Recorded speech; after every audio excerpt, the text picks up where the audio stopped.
Welcome students.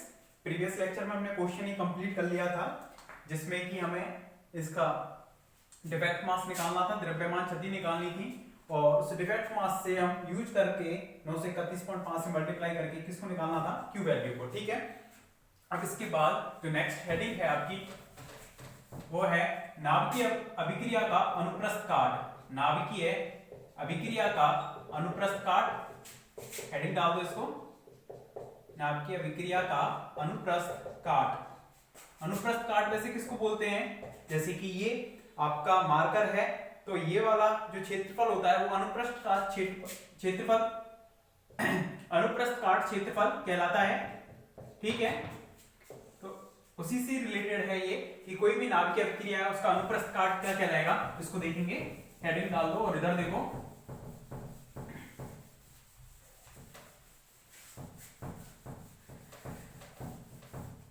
देखो कि कोई भी नाभिकीय अभिक्रिया हो रही है तो उसमें एक तो अटैक करने वाला नाभिक है या कण है जो अटैक कर रहा है, और एक नाभिक है।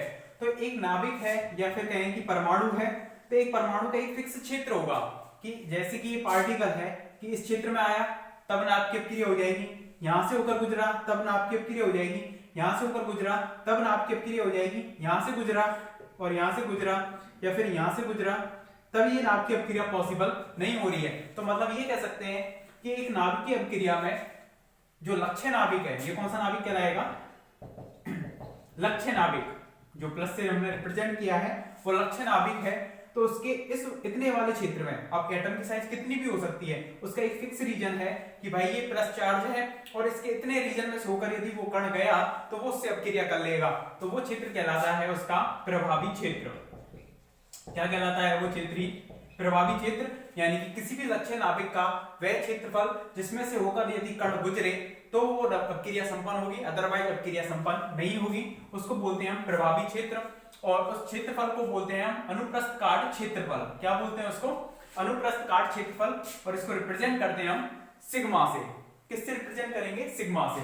कि जैसे हमने मान लिया कि एक पदार्थ है जिसमें कई सारे लक्ष्य नाभिक हैं, इस तरह से हमने एक स्लैब मान ली, इस तरह से हमने एक स्लैब ले ली है,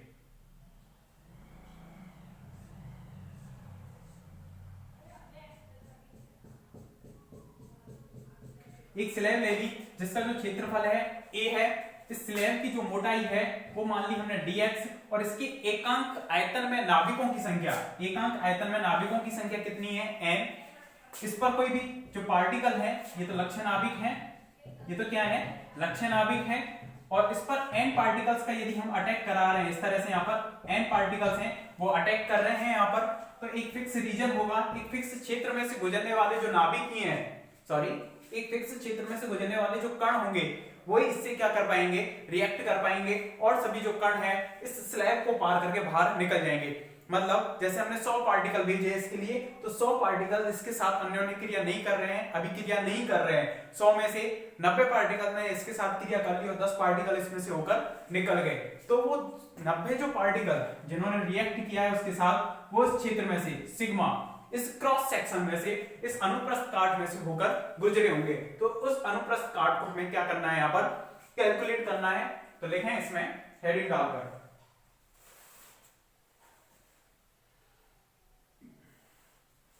किसी भी नाभिकीय अभिक्रिया के लिए अनुप्रस्थ काट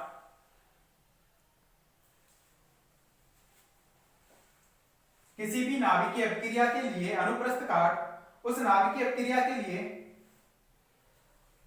अनुप्रस्थ काट उस नाभिकीय अभिक्रिया के लिए संपन्न होने की प्रायिकता को व्यक्त करता है, उस नाभिकीय अभिक्रिया के संपन्न होने की प्रायिकता को व्यक्त करता है। इसे सिग्मा से व्यक्त किया जाता है, इसे सिग्मा से व्यक्त किया जाता है। नेक्स्ट लाइन से लिखो, नाभिकीय अभिक्रिया के अनुप्रस्थ काट का भौतिक अर्थ, नाभिकीय अभिक्रिया के अनुप्रस्थ काट का भौतिक अर्थ लक्ष्य नाभिक के चारों ओर, लक्ष्य नाभिक के चारों ओर उस क्षेत्र के रूप में माना जाता है जिस क्षेत्र में आपतित कण के आने से अभिक्रिया पूर्ण हो जाती है,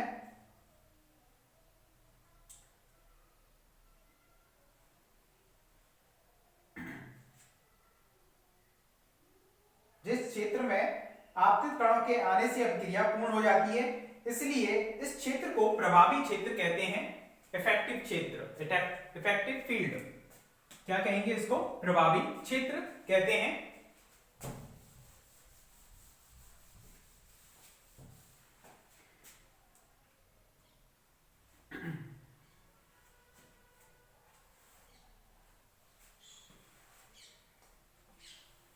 इसमें अब हेडिंग डालना अनुप्रस्थ काट का निर्धारण, और इस चित्र को बनाओ।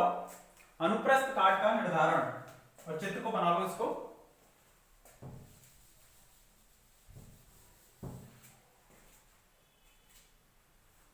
कि एक लक्ष्य नाभिक से बनी हुई कई सारे इसमें लक्ष्य नाभिक हैं। एक स्लैब है ये, और इस पर पार्टिकल्स आपतित हो रहे हैं, तो कुछ पार्टिकल इसके साथ अन्योन्य क्रिया कर रहे हैं, ठीक है, और बचे कुछ पार्टिकल इसमें से होकर बाहर निकल रहे हैं, इस तरह से है। और इस स्लैब का हमने क्षेत्रफल मान लिया a, इसकी मोटाई मानी है dx, और इसमें एकांक आयतन में नाभिकों की जो संख्या है, लक्ष्य नाभिकों की संख्या स्मॉल n है, ठीक है। इस तरीके से हमने इनको माना है। और देखो इसमें आप कि यदि एकांक आयतन में चूंकि जो एकांक आयतन है इसका, एकांक आयतन में नाभिकों की जो संख्या है, लक्ष्य नाभिकों की जो संख्या है वो कितनी है, हमारे पास लिखना नहीं है अभी, स्मॉल है, इसलिए कितने आयतन में चाहिए, उस पूरे स्लैब में कितना हो जाएगा, क्षेत्रफल इनटू मोटाई, उसका हो गया पूरा आयतन। स्लैब का आयतन में जो नाभिकों की संख्या होगी वो कितनी हो जाएगी, Na इंटू dx, ठीक है। चूंकि एक नाभिक का अनुप्रस्थ काट, या कहें हम प्रभावी जो क्षेत्र है वो कितना है बताओ, एक नाभिक का अनुप्रस्थ काट या प्रभावी क्षेत्र वो कितना है, सिग्मा, ठीक है।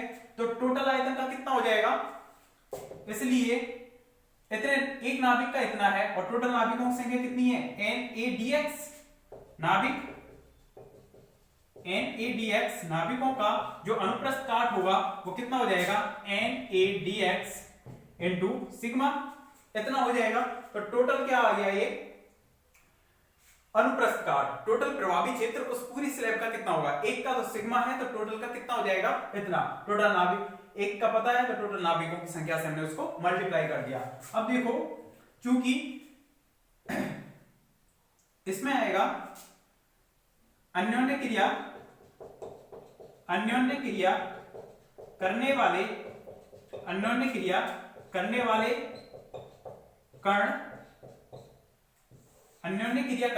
कण, आपतित कण बटे कुल आपतित कण, अन्योन्य क्रिया करने वाले कण अपॉन कुल आपतित कण। तो इसमें से कुछ कण है, डीएन कण है, मान लिया कि कुछ अल्पांश कण है वो इसमें अन्योन्य क्रिया कर रहे हैं, और फिर बचे कुछ जो कण है वो उसमें से बाहर निकल रहे हैं। डीएन से मतलब क्या है, कि बाहर निकलने वाली जो कण है, इसमें से बाहर निकलने वाले कण में से हमने माइनस कर दिया कौन सी कणों को, आपतित कणों को। तो ये कौन से कण होंगे, जिन्होंने अन्योन्य क्रिया की है वही तो कण होंगे। तो अन्योन्य क्रिया करने वाले कण बटे कुल आपतित कण इक्वल टू होगा कुल प्रभावी क्षेत्र बटे स्लैब का क्षेत्रफल, ठीक है। इस तरह से होगा ये फॉर्मूला इसका, कि कुल प्रभावी क्षेत्र बटे स्लैब का क्षेत्रफल। तो अन्योन्य क्रिया करने वाले कण कितने हैं, Dn अपॉन कुल आपतित कण कितने हैं, N, ठीक है, इक्वल टू माइनस की सिग्मा A N dx, ये क्या हो गया, प्लस में होगा ये, equal to sigma Na dx, कुल प्रभावी क्षेत्र हो गया बटे स्लैब का क्षेत्रफल कितना है, A। देखो आप नॉर्मली देखो कि जितना कुल प्रभावी क्षेत्र होगा, आपतित कणों की संख्या भी उतनी ही ज्यादा होगी, सॉरी अन्योन्य क्रिया करने वाले कणों की संख्या भी उतनी ज्यादा होगी, मतलब इसकी प्रोपोर्शनल में होगा। और टोटल क्षेत्रफल के इनवर्सली प्रोपोर्शनल होगा। ठीक है, तो यहां से एक ध्यान और रखना है यहां पर, चूंकि सिग्मा क्या है, प्रभावी क्षेत्र। ठीक है, और प्रभावी क्षेत्र बढ़ने पर अन्योन्य क्रिया करने वाले जो कणों की जो संख्या है dn है, ये वाला कौन सा क्षेत्र है, कुल प्रभावी क्षेत्र। और यहाँ पर जो एक माइनस साइन आएगा, माइनस साइन यहाँ पर इस चीज को रिप्रेजेंट कर रहा है कि जैसे जैसे स्लैब की जो मोटाई बढ़ती है, जैसे आप स्लैब को एक बिल्कुल पतला ले रहे हैं, तो उसमें से जो पार्टिकल है वो कम अन्योन्य क्रिया कर पाएंगे नाभिकों के साथ। एक मोटी स्लैब ली, उसमें ज्यादा कर पाएंगे, तो वो बाहर निकलने की जो प्रायिकता है वो लगातार कम होती हुई जाती है। तो यहाँ पर नेगेटिव चिन्ह हम इसलिए ले रहे हैं, नेगेटिव चिन्ह यह दर्शाता है कि स्लैब की मोटाई बढ़ने पर बाहर निकलने वाले कणों की संख्या में कमी होगी, बाहर निकलने वाले कणों की संख्या में कमी होगी। तो यहां पर माइनस साइन को लेकर चलना है, कणों की संख्या में कमी होगी। जितनी स्लैब की मोटाई होगी उतनी ही उसकी जो बाहर निकलने वाले कण हैं उनकी संख्या में कमी होगी। अब देखो इस तरफ, माइनस के dn upon n equal to a से a कैंसिल आउट हो गया, सिग्मा a n और है। ठीक है, इस तरह से दोनों तरफ अगर हम इंटीग्रेशन करें तो समाकलन करने पर क्या करेंगे, यहां पर इंटीग्रेशन दोनों तरफ करते हैं, माइनस के dn upon n equal to n sigma a dx, दोनों तरफ लिमिट लगाएंगे। dx क्या है, इसकी मोटाई। जब x इक्वल टू 0 है तब पार्टिकल्स की संख्या हमने मान ली, यहां पर जो आपतित हो रहे हैं इस पर n नॉट आपतित हो रहे हैं, और जब इसकी मोटाई x है, जहां पर पार करके x हो रही है वहां पर पार्टिकल्स की संख्या हमने मान ली n, यानी n equal to n naught से n इक्वल टू कितना हो गया n, इस तरह से।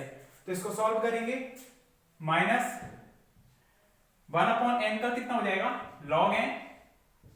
log n, और इस पर अपर लिमिट लग जाएगी n, लोअर लिमिट लग जाएगी n naught equal to sigma n a, dx का x होगा तो x माइनस 0, तो ये कितना हो जाएगा,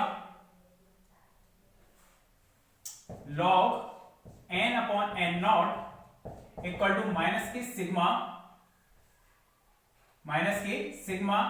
a n x, इस तरह से हो जाएगा। और यहां से हम लिख सकते हैं n equal to n naught e की पावर में माइनस की sigma n a x, minus की सिग्मा n a x। इससे मतलब क्या हो रहा है, स्टार्टिंग में जो पार्टिकल्स की संख्या n नॉट थी, जो भी इस पर आपतित हो रहे थे, जो अन्योन्य क्रिया करना चाह रहे थे, और बाहर निकलने वाले कणों की संख्या कितनी है n, तो वो लगातार चरघातांकी रूप से e की पावर माइनस x के फॉर्म में है, तो वो लगातार पार्टिकल्स की जो संख्या है वो चरघातांकी रूप से कम होती हुई जाएगी। ये मतलब रहा है यहाँ पर। तो पहले देखें, इसमें चित्र बना लिया था, उसके बाद देखें, माना कैपिटल N कण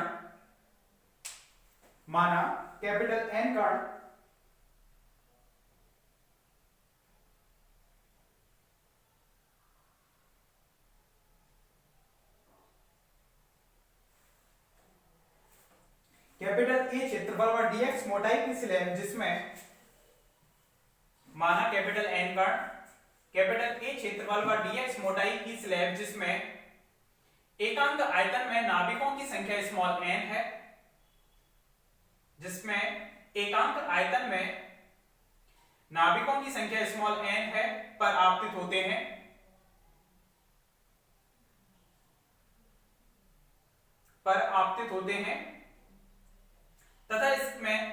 तथा इसके केवल dn आपतित कण ही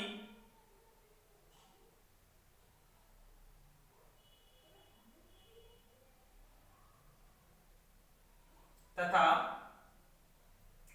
इसके केवल dn, कैपिटल N है, dn आपतित कण ही स्लैब के नाभिकों से अन्योन्य क्रिया कर पाते हैं। dn कण ही अन्योन्य क्रिया कर रहे हैं, ध्यान रखना।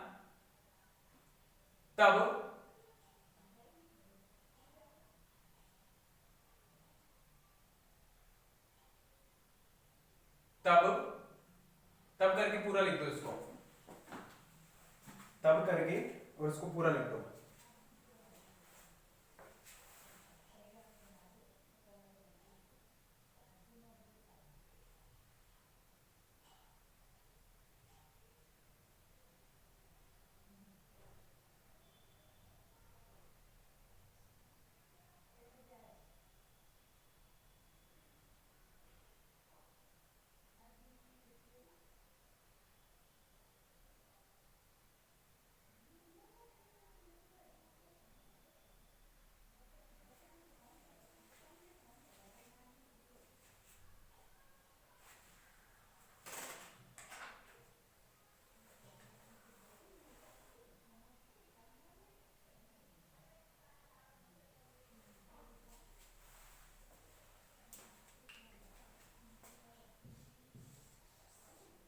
समीकरण कुछ चल ही रहे हैं। समीकरण नंबर 1 और यहां तक लिखने के बाद समीकरण नंबर 2 इसको कर देना।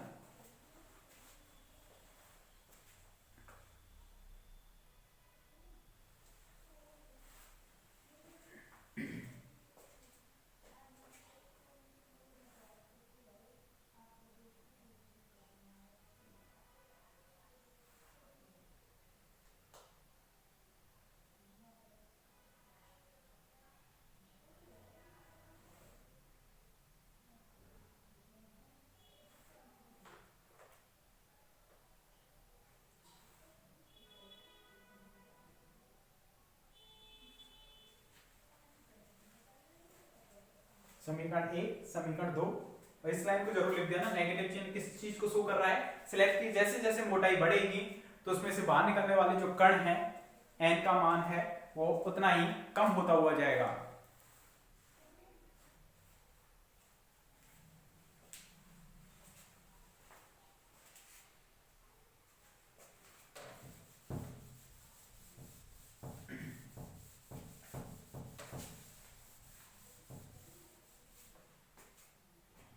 समीकरण 2 तक लिखने के बाद समीकरण 2 तक लिखो।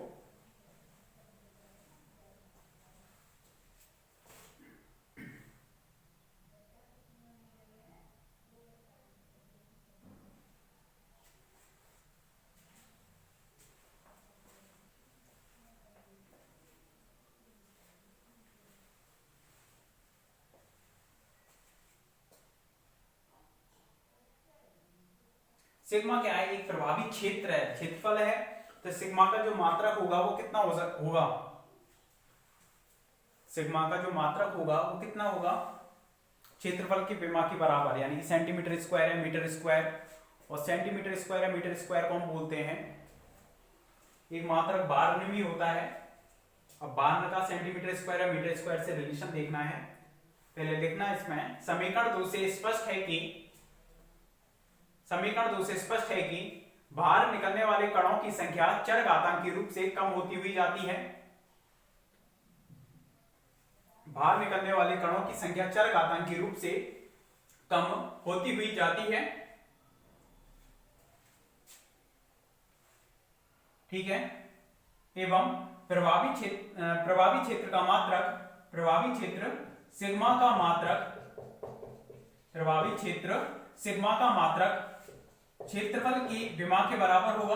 क्षेत्रफल की विमा के बराबर होगा, अर्थात एक बार में हो सकता है, और एक बार में होते हैं 10 की पावर माइनस के 24 सेंटीमीटर स्क्वायर और 10 की पावर माइनस के 28। अगर सेंटी को हम मीटर में चेंज करें 10 की पावर माइनस 4 हो जाएगा, तो 10 की पावर माइनस 28 मीटर स्क्वायर। ये इसका मात्रक होता है सिग्मा का। या तो मीटर स्क्वायर में लिख सकते हैं, या सेंटीमीटर स्क्वायर में, या बार में भी लिख सकते हैं। और एक बार में इतने सेंटीमीटर स्क्वायर या मीटर स्क्वायर होते हैं। लिख दो इसको।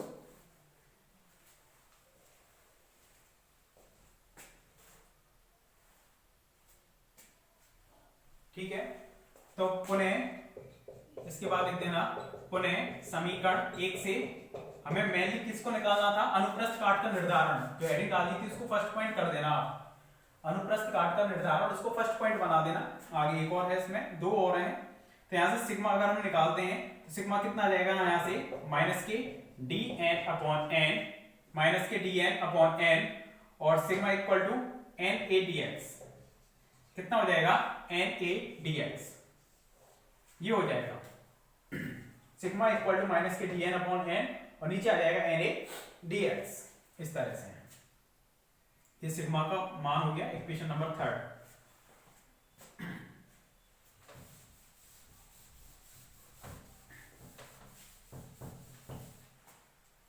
इसके बाद सेकंड पॉइंट डालो इसमें, स्थूल अनुप्रस्थ काट।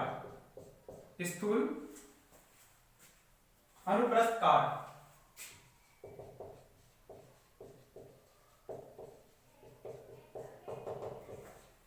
स्थूल अनुप्रस्थ काट से मतलब क्या है?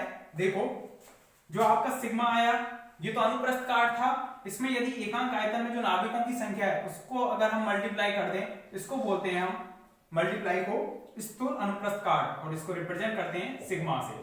लिखो इसके बारे में। स्थूल अनुप्रस्थ काट सिग्मा तथा किसी पट्टिका के स्थूल अनुप्रस्थ काट सिग्मा तथा किसी पट्टिका के एकांक आयतन में स्थूल अनुप्रस्थ काट सिग्मा तथा किसी पट्टिका के एकांक आयतन में नाभिकों की संख्या स्मॉल n, नाभिकों की संख्या स्मॉल n का गुणनफल होती है, नाभिकों की संख्या स्मॉल n का गुणनफल होती है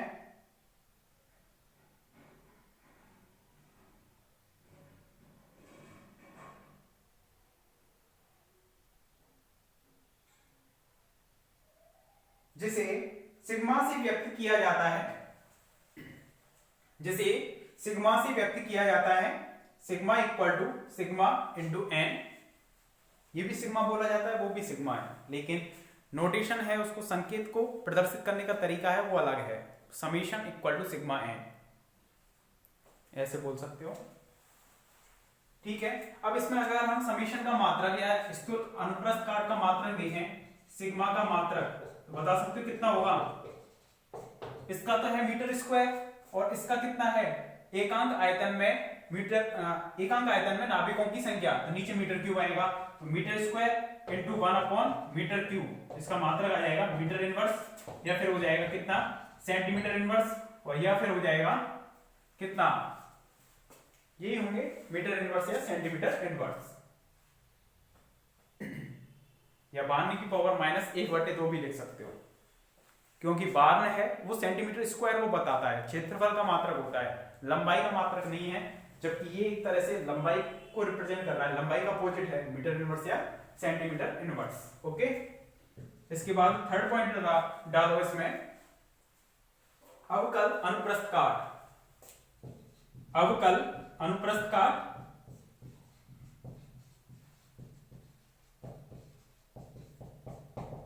मतलब उस प्रभावी क्षेत्र को ये अलग अलग नाम दे रहे हैं। एक प्रभावी क्षेत्र तो मेनली यही था, स्थूल अनुप्रस्थ काट से मतलब क्या था, उसमें एकांक आयतन में पार्टिकल्स की जो संख्या है, नाभिकों की जो संख्या है, उससे मल्टीप्लाई करके जो आया स्थूल अनुप्रस्थ काट हो गया।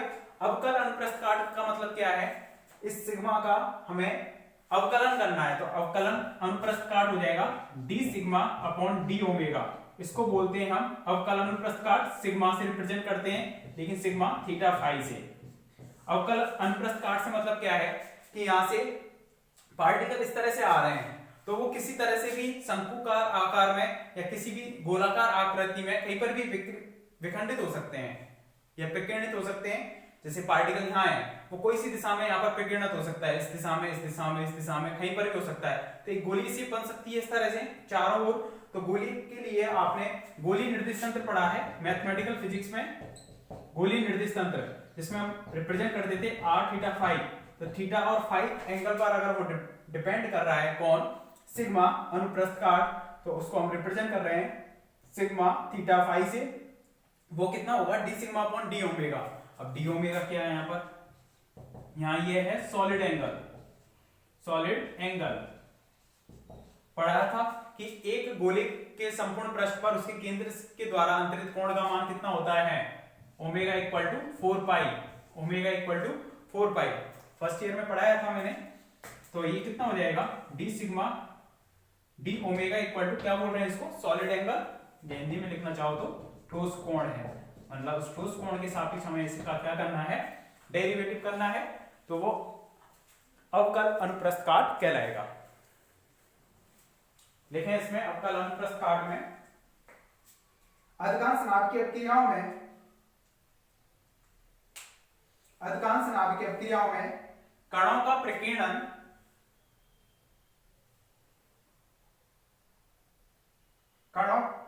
अधिकांश नाभिकीय अपक्रिया में कणों का प्रकीर्णन आपतित कणों की संख्या के सापेक्ष, आपतित कणों की संख्या के सापेक्ष भिन्न भिन्न दिशाओं में होता है, आपतित कणों की संख्या के सापेक्ष भिन्न भिन्न दिशाओं में होता है।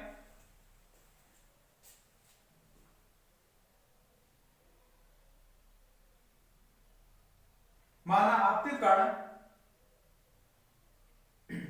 आपतित कण थीटा व फाई कोण बनाते हुए अरे पढ़े थे आपने थीटा और फाई कोण। इस तरह से एक गोली आकृति में यहाँ पर इस तरह से होता था, यहाँ पर कोई पॉइंट ले लिया, ये था हमारा x, ये y और ये z अक्ष के साथ, या यहाँ पर ये वाला एंगल था, ये फाई था, ये थीटा था और ये r था, r थीटा फाई। इस तरह से पढ़ा था आपने गोली निर्देशांक में। तो लिखें इसमें, माना आपतित कण थीटा कोण बनाते हुए, थीटा व फाई कोण बनाते हुए, थीटा व फाई कोण बनाते हुए डी ओमेगा ठोस कोण पर, डी ओमेगा ठोस कोण पर उत्सर्जित होते हैं। डी ओमेगा कौन सा है, डी ओमेगा ये वाला, डी ओमेगा ठोस कोण पर उत्सर्जित होते हैं, तब अवकल अनुप्रस्थ काट निम्न होगा, तब अवकल अनुप्रस्थ काट निम्न होगा। लिख दें उसको,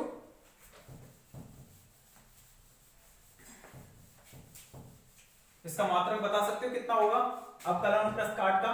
डी सिग्मा, सिग्मा का मात्रक तो क्या है बार्न, और ओमेगा का क्या होता है स्टेरेडियन, तो बार्न पर स्टेरेडियन लिख सकते हो उसको।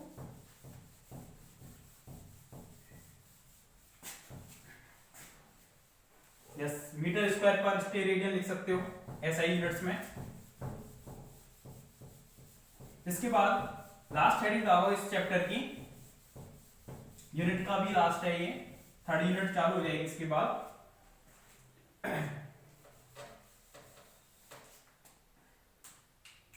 नाभिकीय अभिक्रिया की दर, हेडिंग डालो नाभिकीय अभिक्रिया की दर।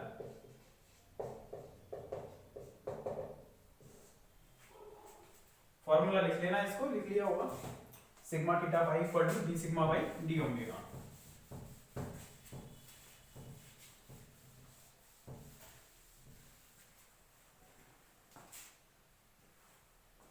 तो देखें नाभिकीय अभिक्रिया की दर से मतलब क्या है, कि दर से मतलब समय से, कि नाभिकीय अभिक्रिया की दर से कि प्रति सेकंड जो आपतित कण हो रहे हैं, आपतित कणों की वह संख्या जो प्रति सेकंड किससे लक्ष्य नाभिक के साथ क्या कर रही है, रिएक्ट कर रही है, वही संख्या क्या कहलाएगी नाभिकीय अभिक्रिया की दर। मान लिया कि डेल्टा टी समय में डेल्टा एन जो पार्टिकल हैं, डेल्टा टी समय में डेल्टा एन जो पार्टिकल हैं वो क्या कर रहे हैं, उसके साथ अन्योन्य क्रिया कर रहे हैं, अभिक्रिया कर रहे हैं। तो उनकी अभिक्रिया की दर को हम किससे रिप्रेजेंट करेंगे, delta n upon delta t से। यहाँ पर डेल्टा एन कितना था, आपतित कणों की संख्या, एन नॉट, उसमें से बाहर निकलने वाले कणों की संख्या हमने मान ली n, n not minus n upon delta t. इस तरह से लिख सकते हैं, चूंकि जो एन है वो कितना आया था हमारे पास, एन नॉट ई की पावर में माइनस के एन सिग्मा ई एक्स, ये आया था अभी चरघातांकी नियम से। तो delta n upon delta t equal to n not minus के एन नॉट ई की पावर में माइनस के एन सिग्मा ए एक्स, इस तरह से लिख सकते हैं, ठीक है। अपॉन में कितना हो जाएगा डेल्टा टी, यहां से एन नॉट को अपन ने कॉमन लिया, डेल्टा टी है नीचे, यहां पर 1 माइनस के ई की पावर में माइनस के एन सिग्मा ए एक्स, इस तरह से लिख सकते हैं।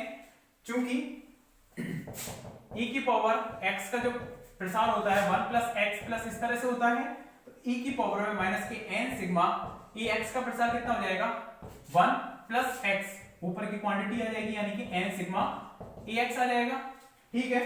तो इस वैल्यू को हम यहां पर डालेंगे और प्लस में इस तरह से और भी चलते रहेंगे, ठीक है, यहां पर और भी चलते रहेंगे। लेकिन हम आगे की टर्म को नेग्लिजिबल कर रहे हैं, क्या मानते हुए कि उसकी जो टर्म है ये x है, वो क्या है, माना स्लैब की मोटाई जो x है, मतलब माना स्लैब की मोटाई बहुत अत्यल्प है, बहुत अत्यल्प है। तो उस स्थिति में हमने प्रसार जो किया है केवल यहीं तक किया है, पॉइंट में है, जैसे कि उसकी जो स्लैब की मोटाई 1/2 है, तो यहाँ पर 1/2 आएगा, फिर अगले में आएगा 1/2 का स्क्वायर यानी कि 1/4, तो वो टर्म कम होती जाएगी, यानी कि हमने उनको आगे को नेग्लिजिबल कर दिया, तो इतना ही कर दिया, आगे उसका प्रसार नहीं कर रहे हैं, ठीक है। तब आगे लिख देते हैं यहाँ पर माइनस के n sigma e x equal to कितना हो जाएगा 1 माइनस के n सिग्मा ax, इतना हो जाएगा। इसको डाल दिया इक्वेशन नंबर 1, इसको डाल दिया हमने इक्वेशन नंबर 2 और इसको डाल दिया हमने इक्वेशन नंबर 3। तो समीकरण 3 से हम वैल्यू पुट करते हैं। समीकरण 3 से 2 में मान रखने पर, समीकरण 3 से अगर हम 2 में वैल्यू पुट करते हैं, कितनी वैल्यू आएगी हमारे पास? Delta n upon delta t equal to कितना हो जाएगा हमारे पास? n नॉट अपॉन में डेल्टा t और 1 माइनस इसको घटाएंगे और प्लस में हो जाएगा n ax, इस तरह से हो जाएगा। ठीक है, इसकी वैल्यू डाली और माइनस माइनस में प्लस हो जाएगा।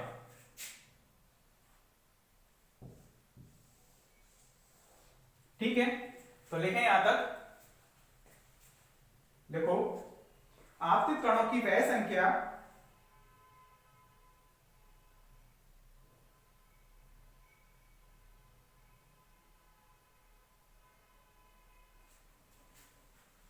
पीछे से एक मिस्टेक चल रही है, थोड़ा उसको चेक करें। ये जो हमने फॉर्मूला लिखा था n equal to n naught e की पावर में माइनस के n सिग्मा x, a नहीं था, a से a कैंसिल आउट हो गया था, ऊपर हम n a सिग्मा x इस तरह से लिख रहे थे, n a सिग्मा x और नीचे a था, उससे कट गया था ये, इसमें a नहीं आएगा। ठीक है, इस गलती को सुधार लेना। यहां पर ये आएगा, ए नहीं आएगा, यहां पर भी ए नहीं है। ठीक है, पहले भी कर लेना, अगर पहले लिख लिया हो तो वहां पर लिखें। इसमें आपतित कणों की वह संख्या जो प्रति सेकंड लक्ष्य नाभिक के साथ अभिक्रिया करे, आपतित कणों की वह संख्या जो प्रति सेकंड लक्ष्य नाभिक के साथ अभिक्रिया करे,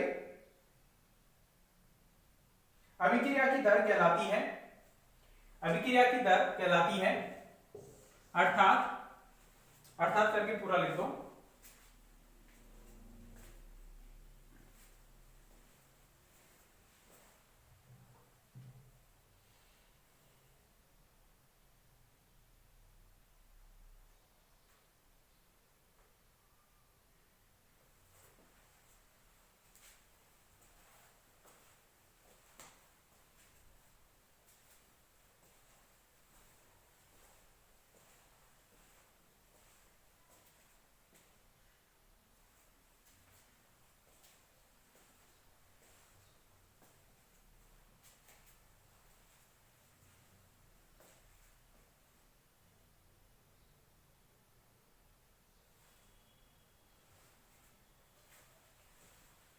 इसको यहां तक कंप्लीट करने के बाद इसको थोड़ा सा और मॉडिफाई करते हैं। Delta n upon delta t equal to n not upon में a इंटू डेल्टा t, इसको लिख दिया हमने सिग्मा a n x, इस तरह से लिख दिया। ठीक है, अब इसमें क्या है, जो अभिक्रिया की दर है इसमें इसको रिप्रेजेंट कर दिया और इसको एक क्वांटिटी बोल रहे हैं हम, फाई सिग्मा n ax, इस तरह से। जहां फाई को हम अलग से रिप्रेजेंट कर रहे हैं, जहां phi equal to n not upon में कितना, a इंटू डेल्टा टी, इस तरह से हमने इसको रिप्रेजेंट कर दिया। और इस फाई को हम बोल रहे हैं फ्लक्स। कितना बोल रहे हैं इसको, क्या बोल रहे हैं, फ्लक्स। यहां तक लिख दो इसको। और फ्लक्स को हम परिभाषित करेंगे कि एकांक क्षेत्रफल व एकांक समय में आपतित कणों की संख्या, एकांक क्षेत्रफल व एकांक सेकंड में आपतित कणों की जो संख्या होगी वही क्या कहलाएगी, फ्लक्स कहलाएगी।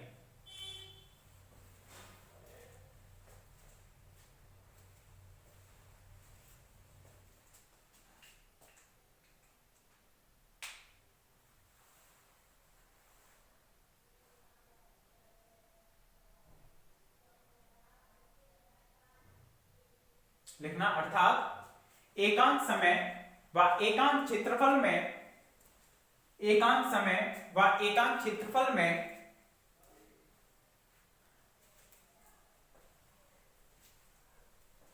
आपतित कणों की संख्या फ्लक्स कहलाती है, आपतित कणों की संख्या फ्लक्स कहलाती है। यहां से जो नॉर्मल क्वेश्चन जो आते हैं आपके, इस वाला जो चैप्टर जो पढ़ा है आपने, इसमें से यूनिट फर्स्ट के अंतर्गत आते हैं, जो शॉर्ट टाइप क्वेश्चन आते हैं आपके, उसके अंतर्गत क्वेश्चन बनेंगे यहाँ पर मेनली। जो ये वाला जो टॉपिक था आपका अनुप्रस्थ काट वाला, ये आपका आगे आ सकता है उसमें यूनिट में। जो पहली जो चीजें पढ़ी थी वहां से शॉर्ट टाइप क्वेश्चन बन सकता है, और बहुत कम चांसेस हैं कि बने वो भी, ठीक है, क्योंकि इसके लिए जो पहले जो आपने चैप्टर पढ़े हैं वही इंपॉर्टेंट है। जहां पर नाभ के विखंडन और संलयन आपने पढ़ा है, मेन क्वेश्चन तो वहीं से पुटअप होता है। तो ठीक है, फॉर नॉलेज के लिए हमने इस चैप्टर को पढ़ा है, इजी है, कोई दिक्कत नहीं है। बस एक लेंथी टॉपिक था ये नाभ की अपक्रिया वाला, जिसका अनुप्रस्थ के काट को ज्ञात कर रहे थे, और उसके बाद हम उसकी दर को, कि कोई भी अपक्रिया की दर क्या होगी, प्रति सेकंड जितनी ज्यादा अपक्रिया होगी वही उसकी क्या कहलाएगी, दर। ठीक है, ये आपका चैप्टर भी कंप्लीट, यूनिट भी कंप्लीट। नेक्स्ट जो पढ़ेंगे हम यूनिट को नेक्स्ट लेक्चर से ही स्टार्ट करेंगे। Thank you.